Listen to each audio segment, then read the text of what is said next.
Hola Anto, ¿cómo estás?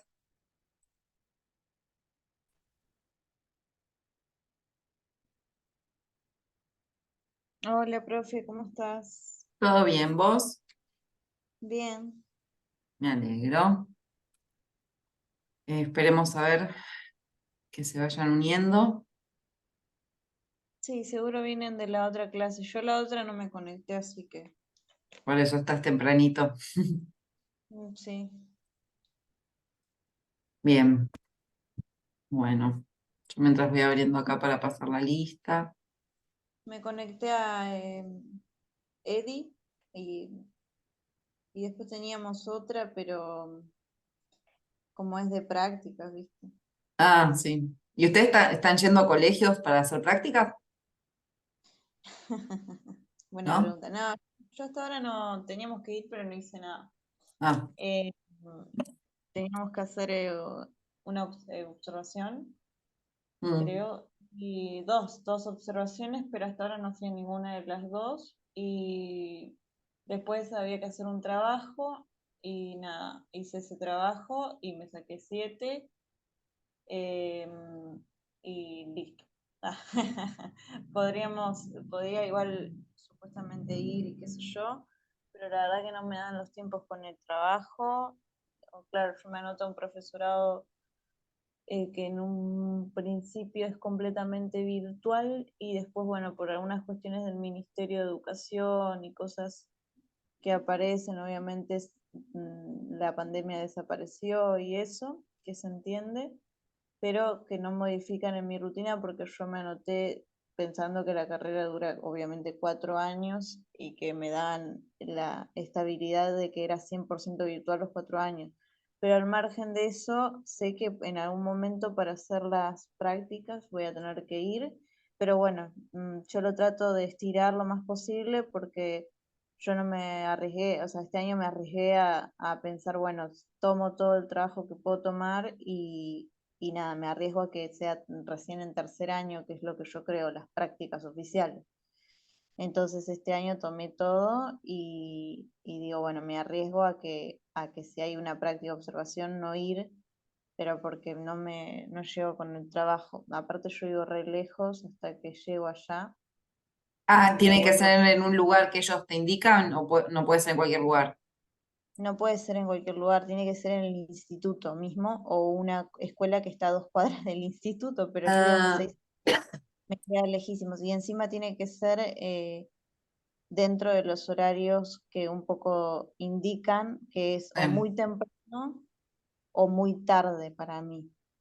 Al margen de que tendría que cancelar todo lo de mi trabajo, em, también imagínate llegar, o sea, estar allá a una determinada hora, llego a mi casa como a las 11 de la noche, con suerte. sí, Entonces, como era una instancia de observación, dije, encima pensé en un momento, digo, bueno, voy a ir, qué sé yo, pero después se cambió la fecha y ya y ahí ya dije no, porque perdí el día en el trabajo y encima se cambió la fecha y no fue. claro. Y después encima parece Buenas. que era como el destino, porque cuando me tocó ir, después el profesor se enfermó. Entonces dije, nada, Mm, ya fue. claro, fue todo muy complicado. Claro, sí. Está bien. Sí, sí, es un tema con el tema de los horarios y demás, congeniar esas cosas. Pero bueno, ya verás el año que viene hacerla en cuanto puedas Sí, para, sí, para tener eso, ¿no? claro, sí, me va a invadir la pobreza, entre que no voy a nombrar cosas políticas acá, pero obviemos. Sí, mejor. Eh, Son momentos muy difíciles. Yo no sé si hay, creo que está Mercurio retrógrado, no sé, yo igual no creo en eso, pero hay que buscarles explicaciones a las cosas. Estamos todos en un quilombo. Yo estoy acá, aunque me ven, no estoy en mi casa de siempre, porque me están haciendo el techo de mi casa y me tuve que ir. Yo pensé me iba a poder quedar en mi casa mientras lo hacía y no, estoy exiliada en la casa de mi padre, quilombo de obra, de cosas, mi casa es una inmundicia, iba a durar 10 días, llevamos un mes de obra, un vecino que me manda carta documento, todo muy, muy difícil y agotador que te quita las ganas de vivir, pues si estoy acá laburando como una loca, 13 horas por día, 2 horas por día, para que venga alguien y me haga pagar un abogado y me estrese. Pero bueno, qué sé yo, ya se solucionarán las cosas de alguna manera, uno podrá seguir un poco más tranquilo. Hola, Veo. profe. Hola Cristina, ¿cómo estás? Bien, la estaba escuchando y digo, bueno, usted tiene problemas con el vecino, con el tema del techo. A mí mi vecino me mandó a que corte la planta de limón. Me saqué el libro que tuve que cortar. Bueno, ¿qué va a hacer? Para no tener problemas, viste, bueno, agarré, lo corté y ya Claro, está, ya fue. Así de simple, pero es así. sí, es muy difícil vivir en comunidad. Sí. Muy agotador, pero bueno, qué sé yo. No sé, después pasan cosas lindas, hoy di clases a los grupos, a unos de quinto año y a unos de primero que tengo, y los de primero fueron maravillosos, todos chiquitos, escribieron haikus, no sabes los haikus que escribieron, a mí se me caía la baba, habíamos estado viendo haikus, leyendo haikus de Borges, viendo cómo se construye, cuántas sílabas tiene cada verso, cuántos versos son, qué sé yo, se habían copado, bla, bla, bla. Y después dije, bueno, ahora ustedes vayamos porque queremos hacer eso para la semana de Borges, que ellos presenten haikus propios. ¿No sabéis los haikus que escribieron?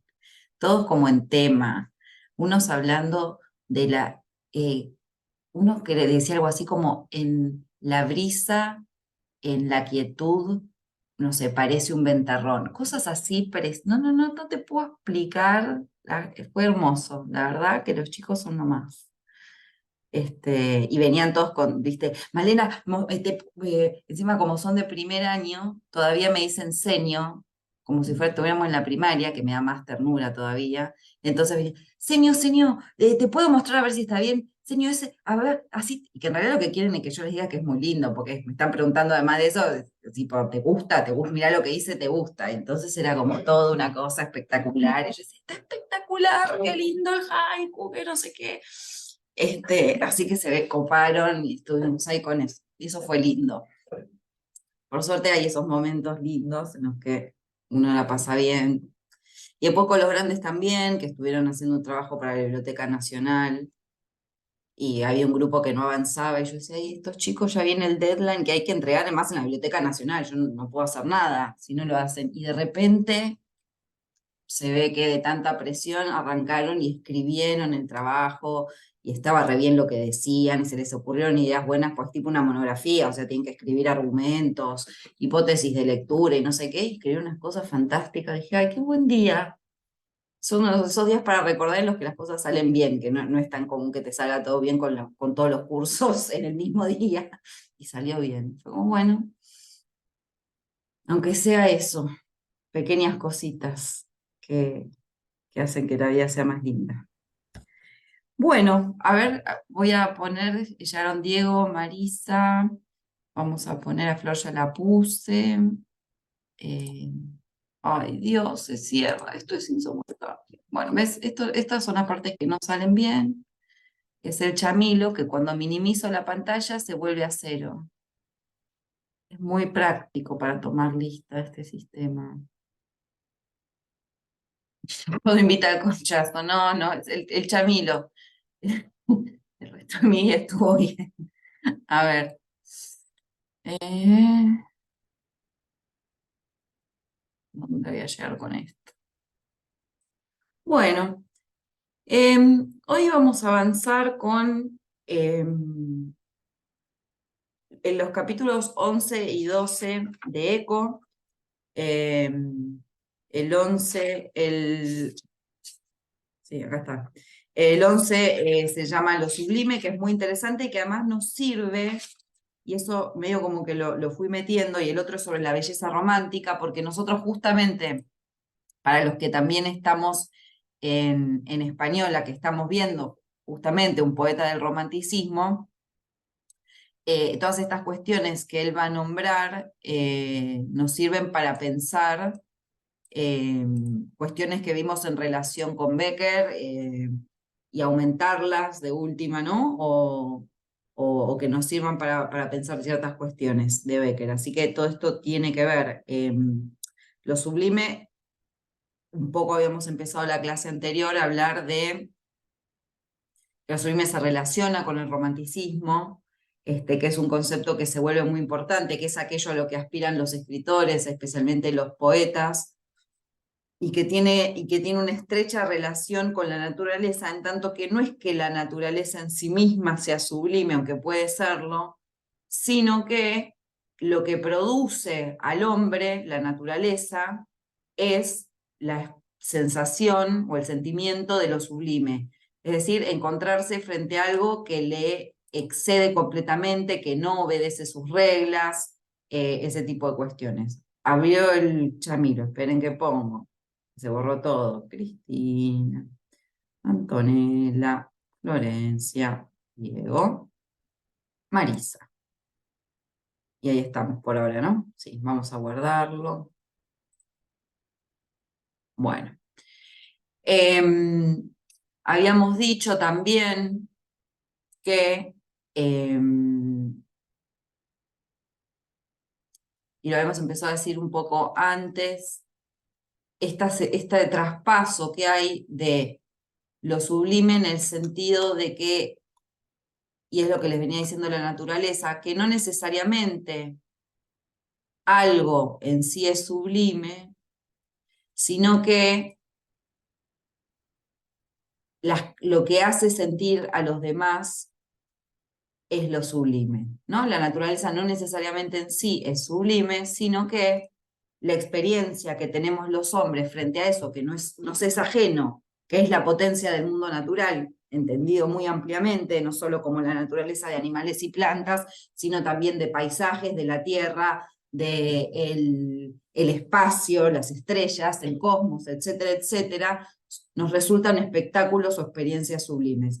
Importante de nuevo retomar esta idea de experiencia, que es la que vimos en Becker también, ¿no? Como esta idea de la diferencia que él hacía con la poesía y el poema, ¿no? Quienes escriben poemas son aquellos que con esas experiencias que tienen son capaces, con toda la dificultad que conlleva, traducirlos en palabras y acercar algo de esa experiencia al orden del lenguaje escrito, ¿no? Todo esto siempre suponiendo, y que me parece que es interesante, que se va a mantener incluso hasta la literatura más actual, sobre todo en la poesía, esta idea de que si bien el lenguaje nos constituye, y de hecho todo lo que podemos hacer es porque somos seres que poseen un lenguaje, y con los animales se supone que no, pero siempre hay descubrimientos de que quizás sí, que algunas veces se comunican y qué sé yo, pero una cosa es comunicarse y una cosa es poseer un lenguaje, ¿no? Que es un sistema estructurado que sirve no solamente para decir aquello que sucede o que existe,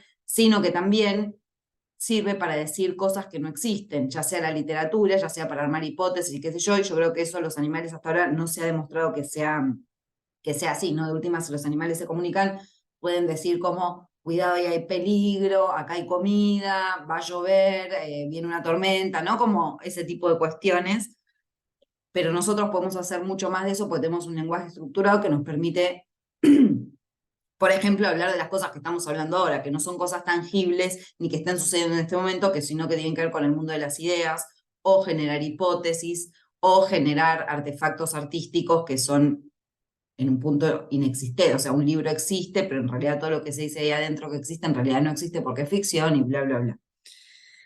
Entonces, la idea esta volvía de que si bien el lenguaje nos constituye en tanto seres humanos, también el lenguaje nos muestra ciertas imposibilidades. El lenguaje no lo puede todo, ¿no? Y básicamente esa idea de que el lenguaje no lo puede todo va a ser algo que va a llevar a grandes artistas y poetas hasta ahora, hasta contemporáneos, a pensar desde ahí, por ejemplo, la poesía. No sé si alguno o alguna de ustedes es lector o lectora de Alejandra Pizarnik. Si no lo son, se los recomiendo fervientemente, y si lo son, entonces van a entender lo que digo. Los poemas de Alejandra Pizarnik en gran medida son constantemente una forma de señalar la imposibilidad del lenguaje, y aún así seguir machacando con el lenguaje y seguir intentando que el poema logre lo que ella quería, aunque sabía desde un principio que ese intento estaba condenado al fracaso, ¿no? Por eso esos juegos que ella hace con el lenguaje, por eso lo tuerce al lenguaje o lo lleva directamente hacia la gramaticalidad, porque no es que no sabe escribir y escribe gramaticalmente o cosas que parecieran no tener sentido, sino que justamente lo que está haciendo es, bueno, el lenguaje bien utilizado no me alcanza, quizás si lo uso mal, puedo llegar de alguna forma a expresar todo esto que el lenguaje, tal como lo tenemos, no sirve. En relación ahí voy, en relación al comentario que mandó en el chat Antonella, esa búsqueda sí en Alejandra se convirtió en un corchazo porque sabemos que efectivamente después se suicidó, ¿no? O sea, es muy interesante pensar, no nos enrosquemos tampoco si alguno escribe o es poeta, no, no lo lleve, no se lo tome tan a pecho como todo.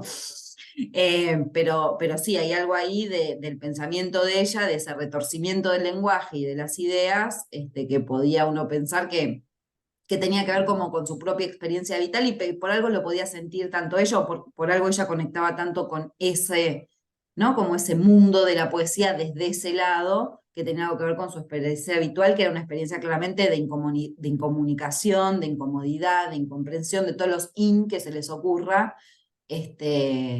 Nada, eso. ¿Qué, Anto? No, que me lleva a mí a la poesía, a las canciones, y en muchas canciones pasa esto de no poder expresar algo en particular o describir a una persona y como añadir frases como ese no sé qué o qué sé yo, ¿no? Eso puede ser parte, porque por ejemplo se me ocurren muchas canciones, ¿no? El qué sé yo. Y hoy justo me levanté con una canción en la cabeza y pensaba que yo ya, viste, cuando conoces la letra, la canción, todo, pero de pronto la escuchás como si no la hubieses escuchado nunca y te pones a pensar, ay, qué cosa. Y estaba con este tango naranjo en flor, era más blanda que el agua blanda. Yo digo, ay, pero, o sea, qué fuerte, ¿no? Porque ¿por qué no dice directo o sea, no hay otra forma de expresar como más exageración que esa? Porque digo que es más blanda, o sea, que es más blando que el agua blanda. Hasta parece una obviedad, pero suena tan poético, tan bonito. Claro, el tema es ese, lo que nos gusta de algo por el estilo, como lo que estás hablando, lo de la más blanda que el agua que la blanda, tiene que ver con justamente que eso está diciendo algo que vos entendés, que todas entendemos, hay una metáfora ahí de última, ¿sí? Pero a la vez está expresando, hay un plus de significado que no queda del todo expresado, ¿no? Pero que sin embargo lo entendemos. O que sin embargo a nosotros nos hace pensar en ciertas cosas. Como que básicamente es esa la idea, ¿no? El lenguaje poético, por eso yo decía que todo esto, sobre todo lo pensaban los poetas, porque los poetas son, dentro de aquellos que se dedican a la literatura, a la escritura, son aquellos que trabajan más fuertemente con esta dimensión del lenguaje, que es una en la que no hay una precisión absoluta, que no hay una necesidad de ser claro, no es que son oscuros porque quieren ser oscuros, sino porque ahí lo que se está poniendo en juego es esta idea de una otra cosa que se escapa, ¿no? Entonces por eso leemos los poemas y efectivamente hay cosas que se escapan y que nosotros a veces las podemos reponer, a veces no, y que aún sin poder reponerlas, igual funciona, porque nos queda como esto. O sea, yo pregunto también, ¿qué quería decir con que era blanda? Además de como el agua blanda. La idea de pensar en algo blando con el agua no es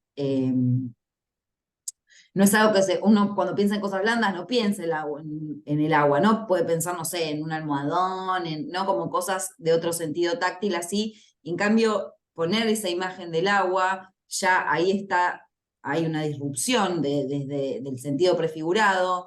La idea de decir que ella, de la cual el yo lírico está claramente enamorado, que ella es blanda, ¿a qué se referirá? Porque tampoco imagino que diga que sea blanda porque su cuerpo Flácida, es blando, claro, no está hablando de eso.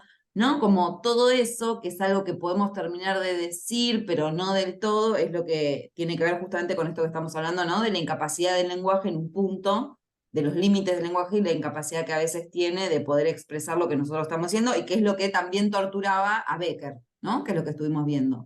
Esa tortura, esa imposibilidad, esos hijos de la fantasía que lo atormentaban a la noche en el insomnio, bla, bla, bla, tiene que ver con esto justamente. Hablando, profe, de gente que se suicida, después, y con lo referido a lo que decís, Alfonsina Storni, el que dice que esta noche me has dicho dos palabras, ¿no? Esas dos palabras nunca dice cuáles son. Y yo creo que yo sé cuáles son, pero no las sé. Pero para mí es esas, son esas. Y por ahí la lee otro y yo creo que piensa en esas mismas o no. Pero es muy interesante porque ella nunca termina de revelarlo y no necesito tampoco saber cuáles son esas dos palabras.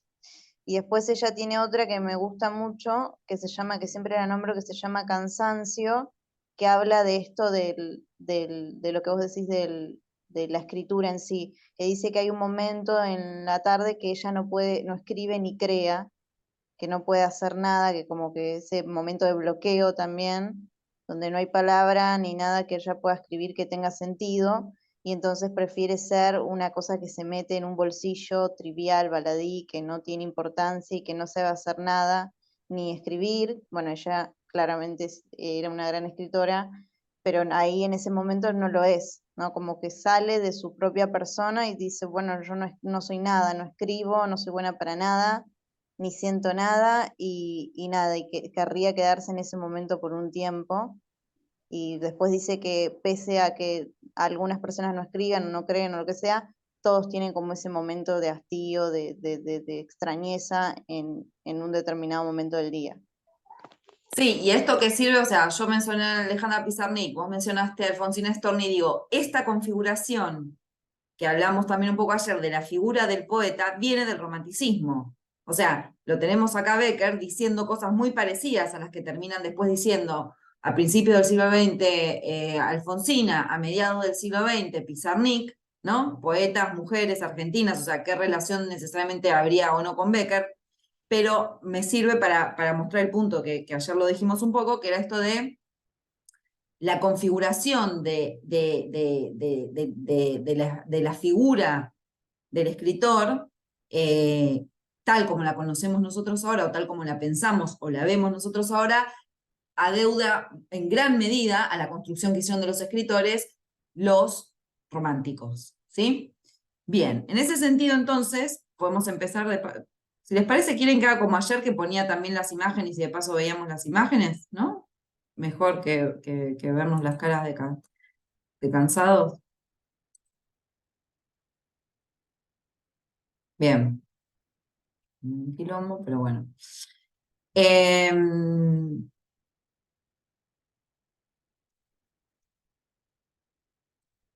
Esto para acá. Bien, entonces este capítulo va a hablar, va a retomar algunas ideas que ya vimos en el anterior, va a empezar de nuevo con esta idea de la nueva concepción de lo bello que se produce en el romanticismo. Y lo bello entonces va a estar relacionado con algunas coordenadas, que son la idea de genio, ¿sí? La idea de gusto y la idea de imaginación y sentimiento. La idea de genio y la idea de imaginación claramente tienen que estar como del lado de los creadores, de los poetas, de los pintores, de los artistas, de lo que sea. Pero la idea del gusto tiene que ver con el espectador, ¿sí? Y la de los sentimientos va de los dos lados, de los sentimientos que quiere expresar el genio creador y de los sentimientos que despierta en el lector, en el espectador. Lo que señala Eco de interesante de estas cuatro coordenadas, genio, gusto, imaginación y sentimiento, es que son todas características subjetivas, no del objeto artístico en sí. ¿No? Si las pensamos, con ninguna de estas categorías uno puede decir, tal obra es tal cosa, sino que está compuesta por todas características subjetivas, que esto es un cambio que se da porque se abandona. Él dice que hay un pasaje. Anteriormente lo que había era una lógica de las reglas de lo bello, ¿no? Las cosas para ser bellas tienen que ser armónicas, por ejemplo, era una de las reglas, ¿no? Tienen que configurarse en relación a cierta estética de lo agradable.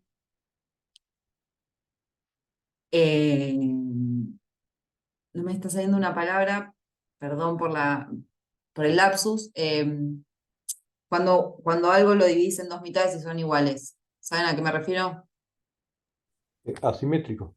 Métrico. Simétrico, ahí está. Entonces, había reglas que tenían que ver con lo bello, que tienen que ver con lo armónico, lo simétrico, ¿no? Con una estética, con ciertas cuestiones.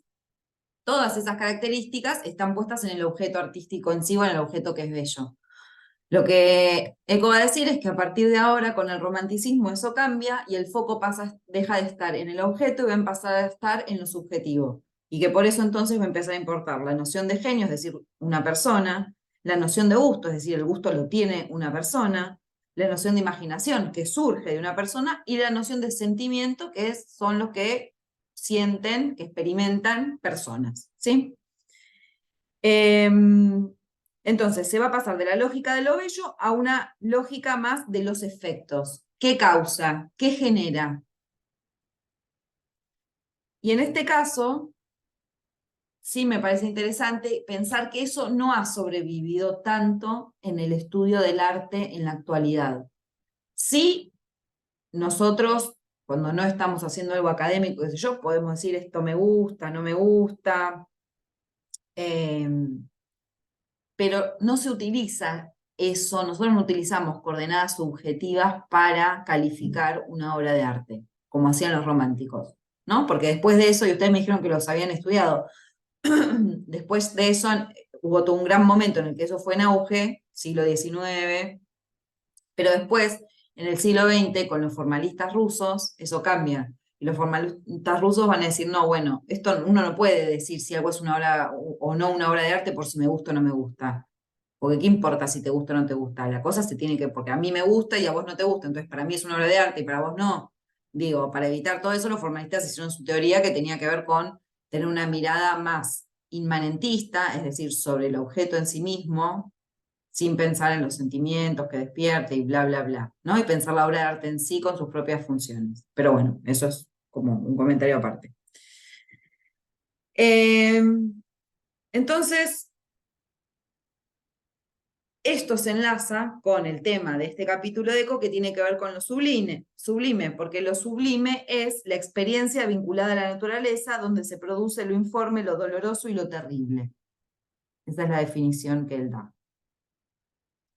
Es decir, una experiencia que se relaciona a la naturaleza y en esa experiencia se producen sentimientos o experiencias de segundo grado que tienen que ver con lo informe, con lo doloroso y con lo terrible. No necesariamente lo terrible porque, ay, estoy triste o qué sé yo, sino como, bueno, el impacto, ¿no? De ver una naturaleza, de ver algo que es totalmente inmanejable, que se maneja por sus propias reglas, que es extensa, vasta, inabarcable. Solo esto ya lo hablamos alguna vez, pero a mí, no sé, yo tengo esa sensación, por ejemplo, cuando pienso en el espacio, en el cosmos. Y me da un poco la paso un poco mal, ¿no? O cuando vemos esas películas del espacio en las que un astronauta termina flotando para siempre por el fin de los tiempos, flotando en el espacio porque se despegó de la nave, por lo que cazzo sea, digo, hay algo de eso, ¿no? Como de una sensación no necesariamente agradable frente a la vastedad, lo inmenso o lo infinito.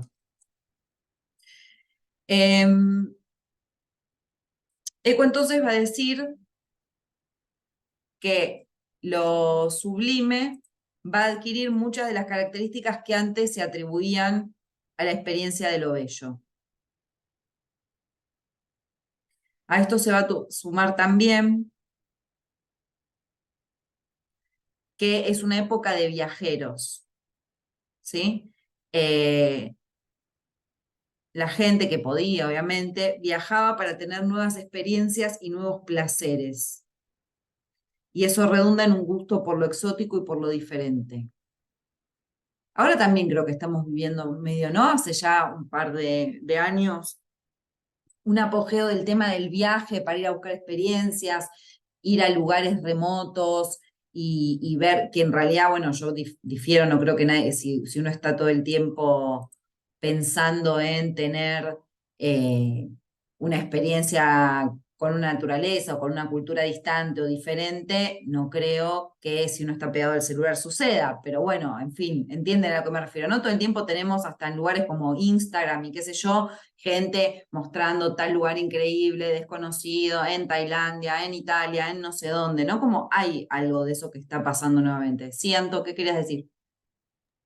No, que eso me parece muy impactante porque quizás si tomamos autores o autoras conocidas o incluso escritores de canciones, compositores, lo que sea, dicen que no se necesita ir muy lejos para crear o para escribir. Incluso me hace reflexionar sobre la idealización del escritor o la escritora, ¿no?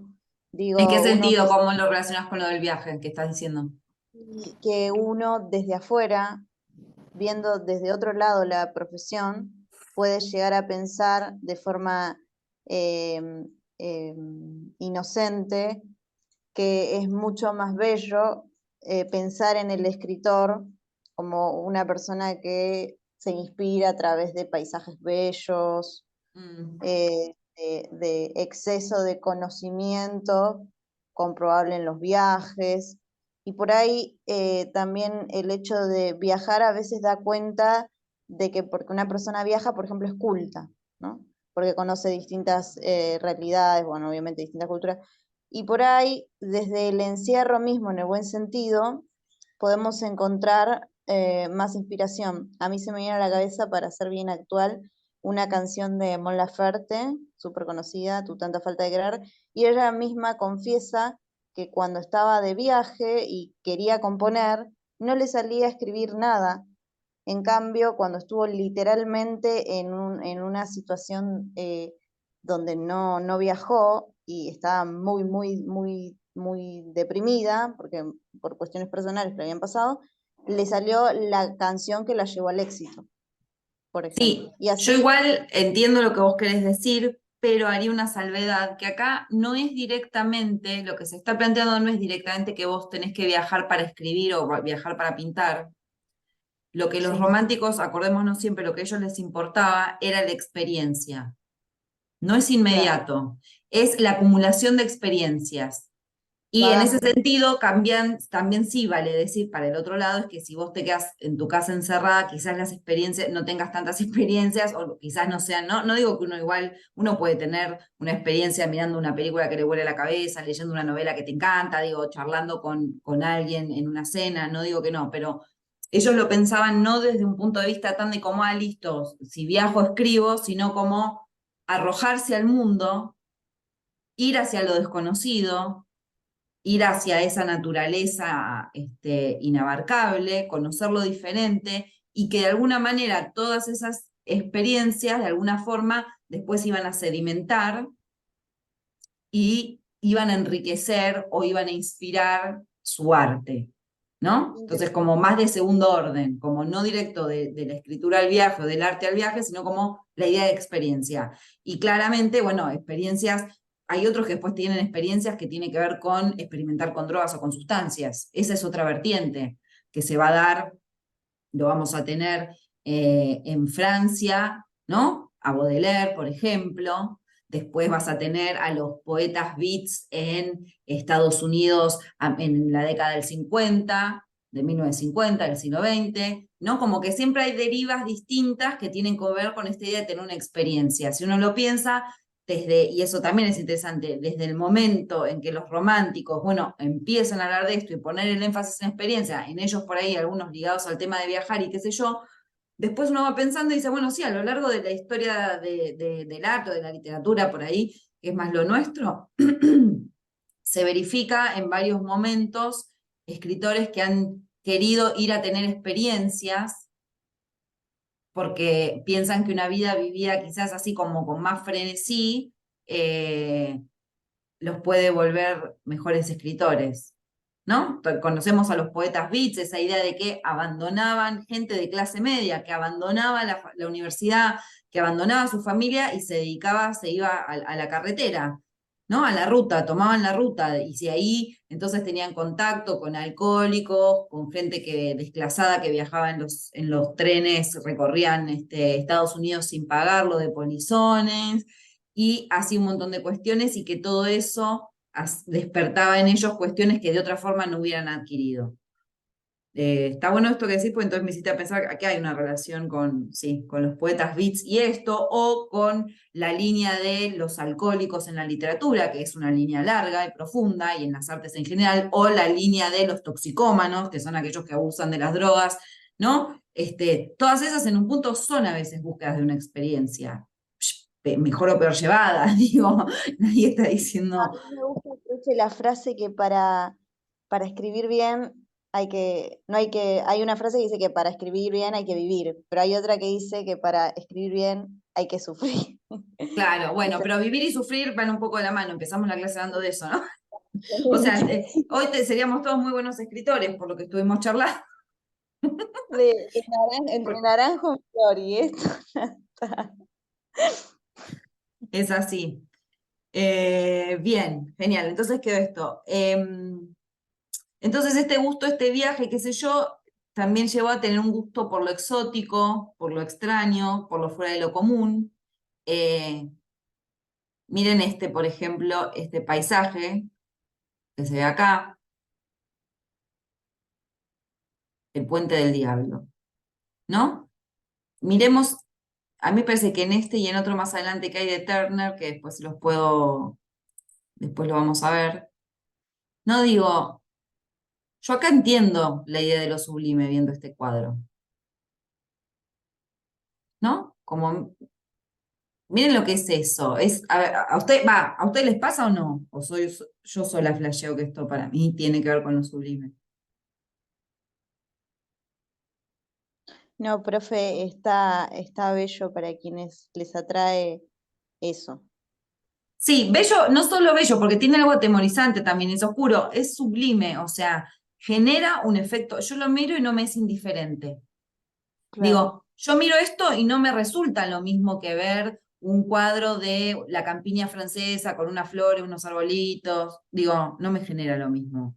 Miro el de la campiña y digo, ah, bueno, sí, qué sé yo. Este lo miro y me detengo y a mí me pasan cosas con este cuadro. Digo, el tema de la luz, ¿no? Como acá cierta luminosidad, acá a medida que se va o sea, el cuadro tiene una gradación que tiene que ver con la luz desde el arriba hacia el abajo, ¿no? Lo de arriba, lo relacionado con el cielo, ¿no? Está más iluminado, lo de abajo con todo ese puente que da un poco de miedo, porque pasar por ese puente que lo vemos finito, medio enclenque, con abajo aguas que caen, ¿no? Que pasan turbulentamente, y a medida que se va bajando en el cuadro se va viendo más oscuridad, ¿no? El agua primero blanca y en movimiento, y abajo ya más oscura. Digo, hay acá cuestiones, ¿no? Que están pasando que hablan de algo del orden de la inmensidad. Miren la figura humana en qué tamaño quedaría, ¿no? Porque el paisaje es colosal y grandioso y las figuras humanas son como hormiguitas, entonces es poner al hombre frente a la inmensidad de la naturaleza. Digo, acá claramente hay rastros de lo sublime y de la imaginación romántica, me parece, ¿no? Y también, bueno, la idea de asociar el cielo con lo ascendente, lo claro, lo puro y lo que sea, y lo bajo como una cuestión más infernal, más tenebrosa, más oscura. eh, que me parece que sí, que estaría pasando. ¿Sí, Anto? Claro, yo pensaba en esto que vos volvías a decir de lo sublime, del hecho que debe ser que algo en general simplemente bello te produce por ahí